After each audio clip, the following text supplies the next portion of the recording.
So what should India do? Should India go ahead and take military action? How long will we tolerate this? That's the question on everyone's mind. So understand this. We've taken military action in the past, 1971. But when we liberated East Pakistan and converted it to Bangladesh after military action, after war, that war took 8 to 9 months of very intense and deliberate planning, preparation. The Indian army in 71 avoided the monsoon. See, Bangladesh is a very defensible country. Let's take a look at them. Okay, let's not look at the map. You can look at it in your own free time. Bangladesh is a very defensible country geographically. It has lots of marshes. It has lots of rivers. Some rivers are miles wide.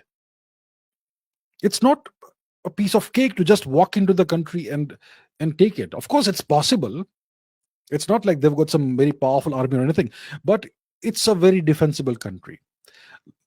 In the when the Americans invaded Vietnam, they thought it would be a walkover, and it was a disaster for them.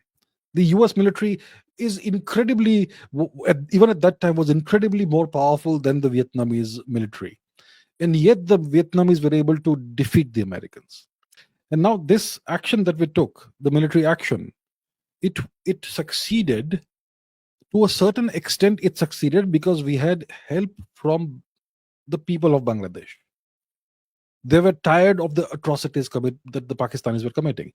So we had internal help from Bangladesh, from the Bangladeshis. And we obviously armed them, the Mukti Bahini. We created the Mukti Bahini. We trained the Mukti Bahini. We armed them. They acted as a resistance against the Pakistanis.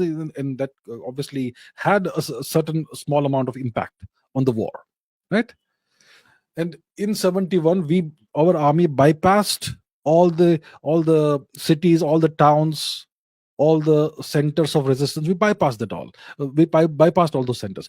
So the thing is, we in India, we watch Hollywood movies, and we think we can behave like the Americans behave in those movies.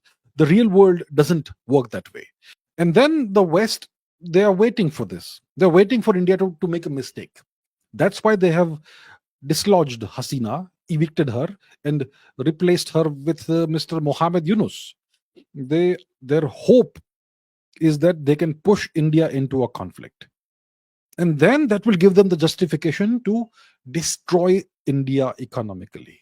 So if we do something silly, like military action or something, it will be hell for India. Hindu nationalist India attacked peaceful, helpless Bangladesh. That's what they will say. And then they will throw a ton of sanctions on India, and that will destroy the Indian economy. That is the objective. So that is the position we are in.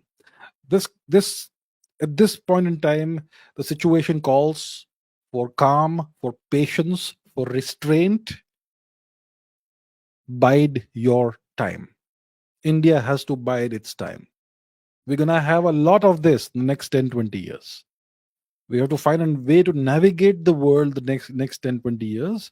There's going to be increasing pressure upon us. And Bangladesh is one of those focal points of the pressure. So that's the situation in Bangladesh vis-a-vis us. And this is what we have to do. So there we are.